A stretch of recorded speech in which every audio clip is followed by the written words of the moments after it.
मनरेगा के नए नाम पर संसद में हंगामे के आसार हैं। कल बिल को लेकर केंद्रीय मंत्री शिवराज सिंह चौहान और प्रियंका गांधी वाड्रा आमने सामने आ गए। आज सरकार ने बिल पास कराने के लिए हुंकार भरी। लोकसभा में आज बिल पर चर्चा तय है। कांग्रेस ने भी मोर्चाबंदी की है, अपने सांसदों को व्हिप जारी किया है।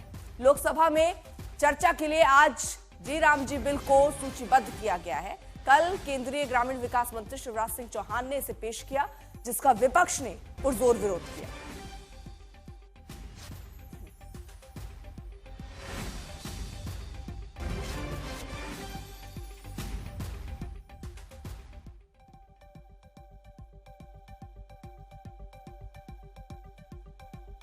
तो बिल पर सरकार की हुंकार है पास कराने के लिए। अब सरकार पूरी तरीके से तैयार है, लेकिन कांग्रेस ने भी अपनी कमर कस ली है, सांसदों को व्हिप जारी कर दिया है। मनरेगा का नाम बदलने को लेकर ऐतराज है और ऐसे में शिवराज सिंह चौहान कह रहे हैं कि गांधी हमारे दिल में बसते हैं। प्रियंका कह रही हैं कि नाम हटाने की जो सनक सरकार को सवार है ये समझ से परे है। तो फिलहाल आज का दिन हंगामेदार रह सकता है, क्योंकि विपक्ष ने अपने तेवर अभी से दिखा दिए हैं। सर, ये जो कानून है इसके तहत हमारे गरीब भाई बहनों को जो रोजगार की कानूनी गारंटी मिलती है, जो अधिकार मिलता है, वह इस योजना में मांग के आधार पर संचालित होता है। मतलब जहां जहां रोजगार की मांग है वहां इस योजना द्वारा 100 दिनों का रोजगार अनिवार्य है, देना अनिवार्य है। इसके साथ साथ केंद्र से इसके लिए जो पूंजी जाती है वो भी मांग पर आधारित होती है। यानी कि इस योजना के लिए जितने पैसे जहां भेजने हैं, कितने भेजने हैं, वह जमीनी परिस्थितियों पर आधारित होता है। कांग्रेस तो यूपीए तो केवल मनरेगा लेके आई थी, लेकिन 2,13,220 करोड़ रुपया यूपीए की सरकार ने मनरेगा पर खर्च किए थे। हमने 8,53,810 करोड़ रुपया गरीबों के कल्याण के लिए खर्च किए और इस योजना को और मजबूत करने की कोशिश की। और आज भी माननीय अध्यक्ष महोदय, तकलीफ क्या है? 100 दिन की गारंटी के बजाय हम 125 दिन की गारंटी दे रहे हैं। 125 दिन की गारंटी देने का काम कर रहे हैं और केवल ये गारंटी कोरी नहीं है माननीय अध्यक्ष महोदय, उसके लिए 1,51,282 करोड़ से ज्यादा रुपए की राशि का प्रावधान किया गया है। हर योजना का नाम बदलने की जो सनक है ये समझ में नहीं आती है। सर, जब ये किया जाता है तो सरकार केंद्र को पैसे खर्चने पड़ते हैं। सर, आखिरी पॉइंट है कि बिना चर्चा के, बिना इस सदन की सलाह लिए इस तरह से जल्दी में विधेयक को पास नहीं होना चाहिए। सर, ये विधेयक वापस लिया जाना चाहिए। इसके बदले में सरकार को एक नया विधेयक पेश करना चाहिए। खत्म करूं। महात्मा गांधी जी मेरे परिवार के नहीं थे, लेकिन मेरे परिवार जैसे ही हैं और इस पूरे देश की यही भावना है। सर, महात्मा गांधी हमारे दिलों में बसते हैं और माननीय अध्यक्ष जी, महात्मा गांधी जी का, पंडित दीनदयाल जी का ये संकल्प था, ये देखो कि जो सबसे पीछे है, जो सबसे नीचे है, उनका कल्याण सबसे पहले किया जाए। और हम केवल महात्मा गांधी जी को मानते नहीं है, हम महात्मा गांधी जी की भी मानते हैं और उन्हीं के विचारों पर आधारित, पंडित दीनदयाल उपाध्याय जी के विचारों पर आधारित गरीब कल्याण की कई योजनाएं ये सरकार मोदी जी के नेतृत्व में चला रही है।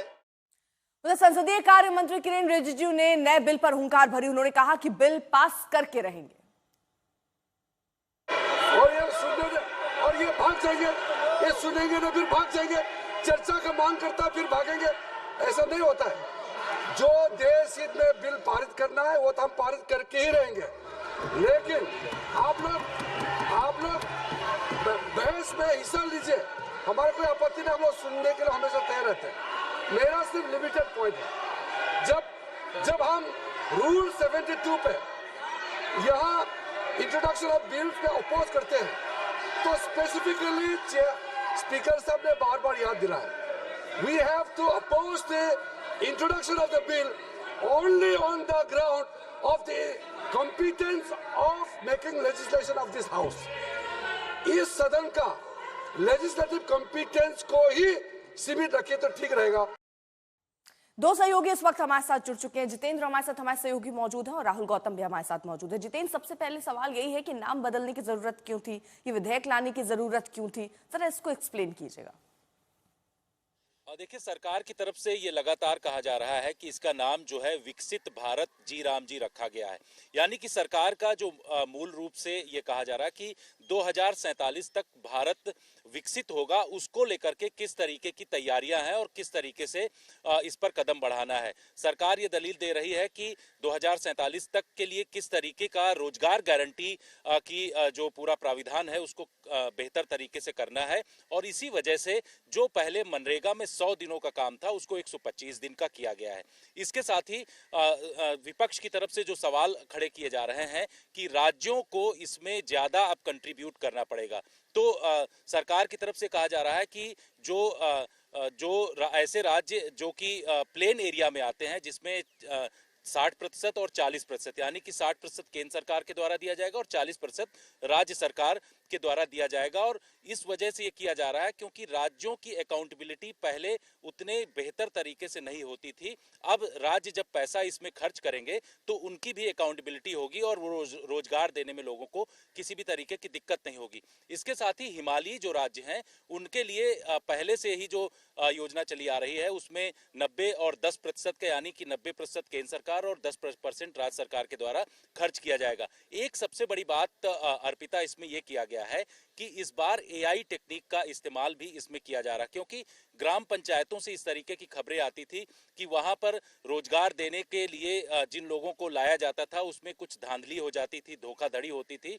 इसलिए एआई टेक्निक से उसमें तमाम लोगों की जो नाम दर्ज किए जाएंगे उसकी स्क्रूटनी की जा सकेगी, और एक सामाजिक ऑडिट की बात कही जा रही है कि हर 2 साल में पंचायतों में सामाजिक ऑडिट किया जाएगा। तो एक नए तरीके से नए कलेवर में मनरेगा को लाया जा रहा है, और इसी वजह से जो है सरकार का ये कहना है कि ये जब बिल पास होगा तो लोगों को रोजगार मिलने में दिक्कत नहीं होगी। जो उनका पैसा कई महीने तक फंसा रहता था, यानी कि जब उनको कहा जाता था कि 1 सप्ताह के अंदर वो लोग काम करते हैं उनको पैसा मिल जाए, तो उसमें काफी लंबा समय लगता था। सरकार को लगता है कि इस तरीके से इसमें परिवर्तन करेंगे तो इसमें तमाम चीजों में उनको पैसा मिलने में और किसी भी तरीके से दिक्कत नहीं होगी।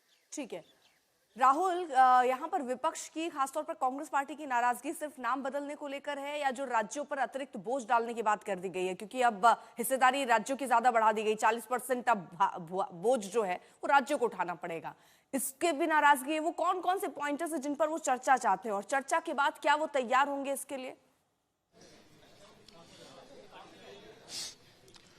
देखिए, नाम बदलना, इसको आप कह सकते हैं ये मात्र एक ऐसा प्रेमाइस है जिसको लेकर विपक्ष को दिक्कत है। उनका ये कहना है कि ये महात्मा गांधी की लेगेसी को खत्म करने की कोशिश है, वैचारिक तोड़फोड़ है महात्मा गांधी की सोच के साथ में, लेकिन ये एक बहुत छोटा हिस्सा है। इसके अलावा कांग्रेस पार्टी की या विपक्ष की, आप कह सकते हैं मोटे तौर पर, बहुत सारे ऑब्जेक्शन है। उनका कहना है कि आपने 100 दिन से 125 दिन का तो प्रावधान कर दिया, लेकिन इसकी बजटरी एलोकेशन कहाँ है, पैसा कहाँ से आएगा? बहुत सारा पैसा पहले से ही बकाया है केंद्र सरकार का बहुत सारे राज्यों के ऊपर, जो कि अभी तक नहीं दिया गया है। ऐसे में आप जो शेयर है राज्य सरकारों का वो बढ़ा देंगे तो जो कम से कम गरीब राज्य हैं उनके लिए बहुत मुश्किल होगा कोप अप करना या इसको पूरा मेंटेन करना। तो आप ना सिर्फ इसकी जो आत्मा है उसको मार रहे हैं, बल्कि इस तरीके से, ऐसा कांग्रेस का आरोप है, ना सिर्फ इसकी आत्मा को मार रहे हैं बल्कि इसको इस तरीके से बनाया जा रहा है कि ये जो स्कीम है यही खत्म हो जाएगी। इसके अलावा कांग्रेस का यह भी आरोप है कि पहले तमाम जो कार्य होते थे मनरेगा के थ्रू वो दरअसल ग्राम पंचायत डिसाइड करा करती थी, लेकिन अब जब ये नया विधेयक पास होगा उसके बाद ये तमाम जो फैसले हैं वो केंद्र सरकार करेगी, जिसकी वजह से आप ये कह सकते हैं कि जो सही जगह पर जो सही काम होना है, या यहीं पर कहां पर कुआं लगना है या कहीं पर हैंडपंप बनना है, ये तमाम जो चीजें हैं अब केंद्र सरकार तय करेगी। ऐसे में जो ग्राम पंचायत है, जो उनको सशक्त करने की बात होती है, इनको एम्पावर करने की बात होती है, वो कहीं ना कहीं वो जो सपना है उसको आप कह सकते हैं कि चोट पहुंचेगी। तो जो विपक्ष है वो पूरी तरीके से तैयार है